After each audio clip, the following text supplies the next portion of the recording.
این روزها تعدادی از قاریان قرآن کشورمان به کابل آمدند تا با آموزش و تلاوت خود محافل قرآنی را در پایتخت افغانستان گرمتر کنند.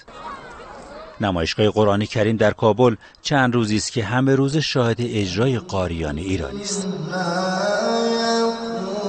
محافل انس با قرآنی که همه روزه چند هزار نفری را پای منبر قرآنی می آورد.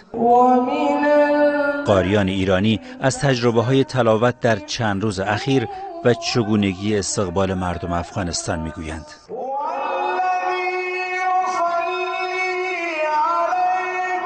من میخوام توی کلمه بگم کم آوردم از حضور علاقه‌مندانه این بچه‌ها و خالصانه و پر از نشاطی که روحیه من تا حداقل تا 1 ماه خوب شد. واقعا برای من خیلی جای تعجب و جای غافلگیری داشت که اینقدر این مردم قرآن دوست هستن، اینقدر به مسائل قرآنی اهمیت میدن. خیلی زیبا بود.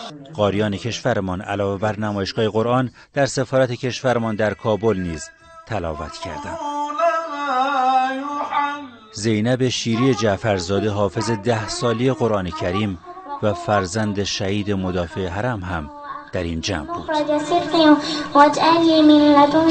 قرآن نقطه وحدت و معاون سفیر کشورمان در کابل گفت برخلاف گذشته امروز زمینه برای همکاری‌های دینی و قرآنی با افغانستان فراهم است. در موقعی که امریکایی‌ها اینجا بودن در 5 کیلومتری مرز ما پایگاه‌های اسرائیلی بود در همه افغانستان.